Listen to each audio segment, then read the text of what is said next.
A friend of mine who raises horses asked if I would stay and halter break some yearlings in the fall. We'd finished eating supper. I was leaned back in a chair as I watched the fire cast shadows on the wall. I heard his footsteps on the porch before I heard him knock. My friend yelled out, "Hey, partner, come on in."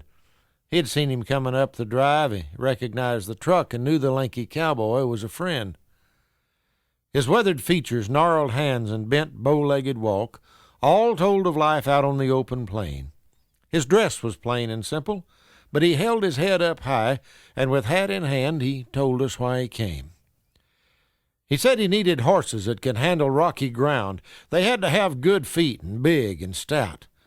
Where he was headed, cattle were untouched by human hands. They was paying by the head to clean 'em out. He said he had no money, just a promise that he'd pay, and a chance he wouldn't turn a dime till spring.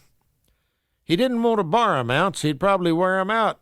Said when he's through, they won't be worth a thing. My friend said, "Go out to the barn and talk to Esquivel. He's got 'em up this evening in the pen. There'll be a bunch of good uns. Take as many as you need, and I'll see you when you get your cattle in." He went out to his pickup for a moment, then returned with an old Visalia saddle in his hand. He set it on a barrel. As he turned to walk away, he said, "I'll be back to get this when I can." "Old pard," I said, "that ain't much loot for what them horses cost. I think you got the wrong end of the deal. That old saddle ain't worth nothing." He turned to me and said, "To tell the truth, my friend, I got a steal. I ain't worried about my horses. You just saw an honest man. His granddad rode that saddle up the trail. He intends to keep his promise. This is just for me to hold, and he knows I know that saddle ain't for sale. And if it takes him 20 years, he'll get his saddle back.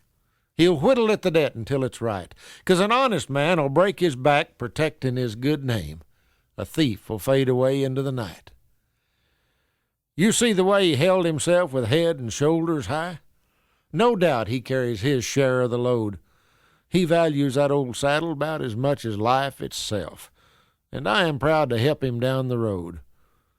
See, my granddad came to Texas just before the Civil War, when cash was scarce and land was wild and free. He was known to always help a man who tried to help himself, and I hope that some of that rubbed off on me. The lesson that I learned that night is still with me today. Don't be afraid to stand out from the herd. You'll be repaid 10,000 times with pride and self-respect, while other folks place value on your word. Well, I didn't stay that winter. Wasn't much for me to do. I worked the yearlings and went on my way. A neighbor called and said my friend has gone to his reward. I came down for the service yesterday. And I walked into the cabin to relive some happy times. And I looked for that old saddle everywhere. In the corner was the barrel where he laid it years ago. It was empty. That old saddle wasn't there.